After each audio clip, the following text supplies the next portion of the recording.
Guys, I get hit up a lot for investment and opportunities, but on today's vlog, I'm hoping my guest will have a solution for you.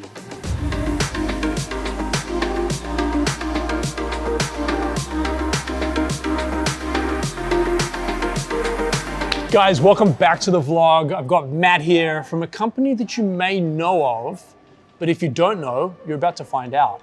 Birchal. So Matt, I get slammed left, right, and center on the constant, which is amazing. I think I'm an easy target for companies that are looking for early stage investments. Yep. Hey, Toby, I know so-and-so who you're friends with, can you make an investment? And my reality is, as much as I would love to invest in all these opportunities, I actually don't have the bandwidth or the time. And on top of that, a lot of my capital is invested in my existing ventures. Yep. So I'd love to have you educate the audience on why they need to come to you versus coming to my inbox. Yeah, absolutely. So Birchal's an equity crowdfunding platform. We help companies raise money online. Yep. It's fairly new in Australia, but a very established, incredible source of capital for early stage businesses overseas, particularly in the UK. Yep.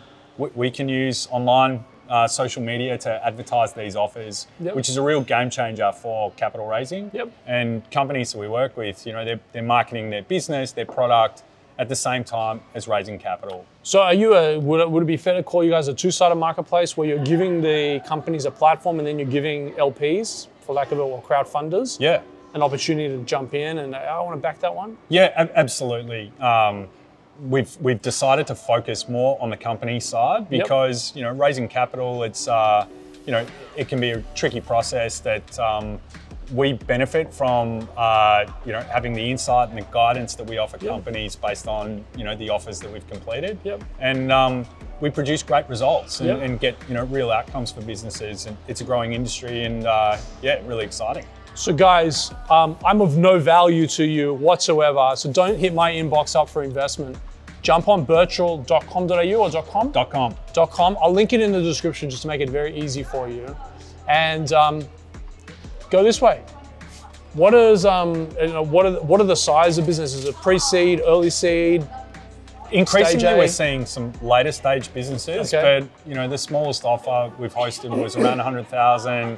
The largest offer we've hosted, $3 million, we raised in 3 days for Thrive earlier this year. So look, we're committed to make this open and accessible for as many businesses as possible.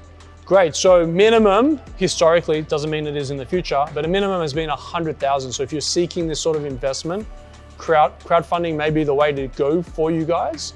I catch up with a lot of startups and young entrepreneurs all the time, and they haven't got their businesses out of the ground yet.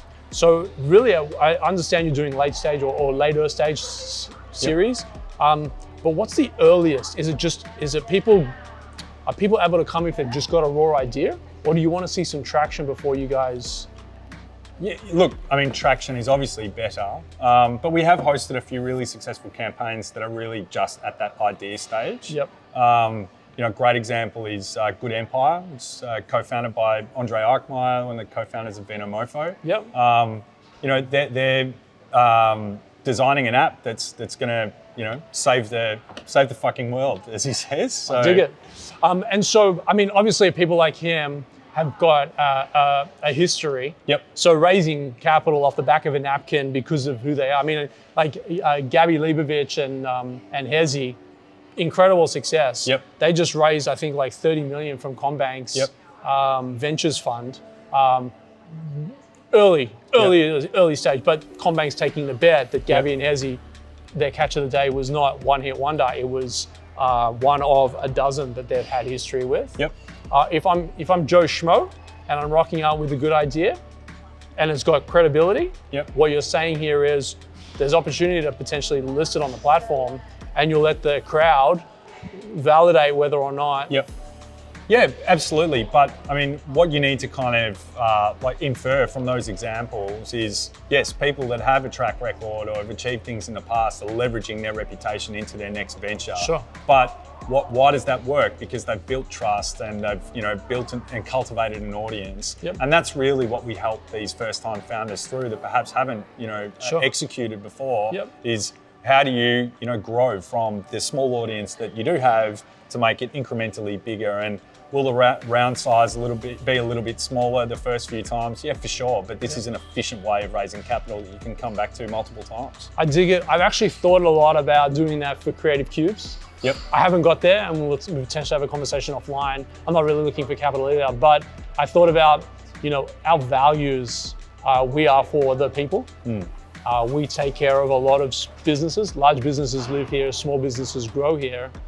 And I wondered whether or not there was sort of like a way for people that are members here to be able to become equity holders here. It's not on the table. Yep. But I thought about that from hey, if you're a for-cause business, why don't you present and ask the people that you're potentially helping to join in and build your tribe and build your army to make an even bigger, profound impact? Absolutely. Yeah, I'll dig it. Yeah. Guys, Birchal.com. Details are in the description. And thank you for coming on, man. Thanks for I having me, appreciate Toby. it. Yeah, no worries. Thanks, guys.